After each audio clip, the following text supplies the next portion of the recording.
Le Christ est ressuscité. Il est vraiment ressuscité. Ah, je croyais que vous aviez oublié le répond. Il est vraiment ressuscité. 3 points sur l'évangile d'aujourd'hui, en Luc au chapitre 24. Le premier point, nous sommes en route. Nous sommes en route. Il y a 2 disciples, Cléophas et puis un autre. L'autre, il n'est pas nommé, ça peut être chacun de nous, ça peut être un couple, votre couple. 2 disciples qui marchent, 2 heures de marche, une douzaine de kilomètres. Emmaüs était peut-être aujourd'hui à Bougos, on ne sait pas. Nous sommes en route, cela signifie que nous sommes des êtres en évolution constante. Physiquement, toutes les cellules de notre corps changent plusieurs fois tout au long de notre vie, je ne sais pas combien. Je demanderai à notre médecin Igor. Et nous changeons également moralement.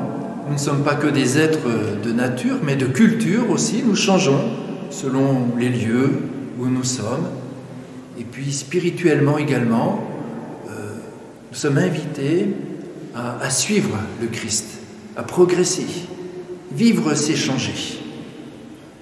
Et le temps où nous sommes, eh bien, nous invite à cela, à non pas nous déplacer beaucoup physiquement, puisque nous restons encore confinés quelque temps, mais vivre, c'est changer, pour suivre un autre, le Christ, pour être des vivants présentement.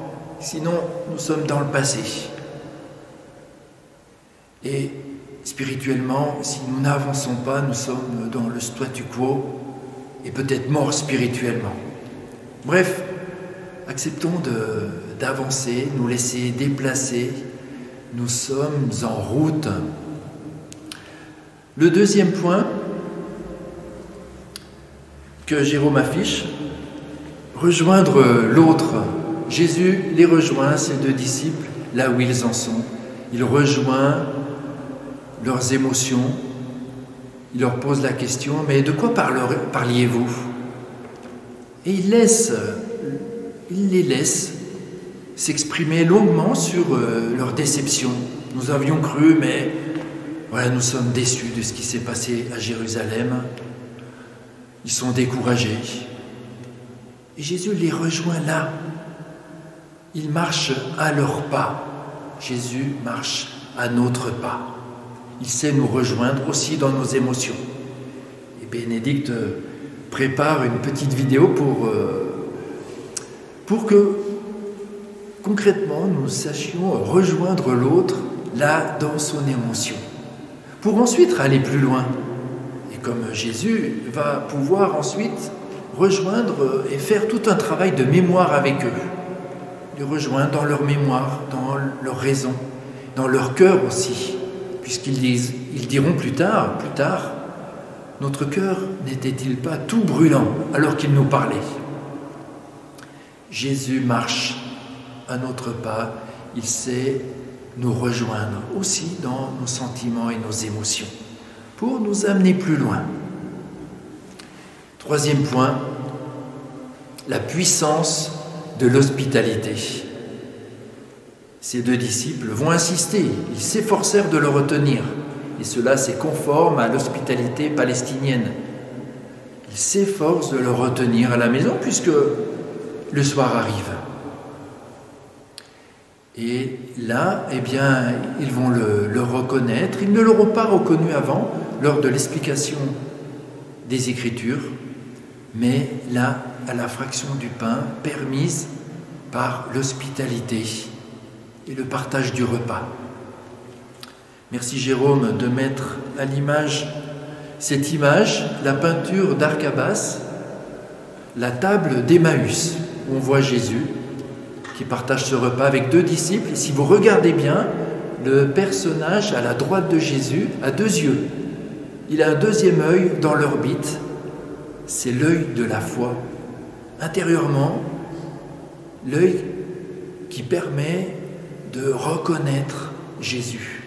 Et ce disciple reconnaît qu'il est Jésus, celui qui partage le pain. L'autre, il lui faut un peu plus de temps.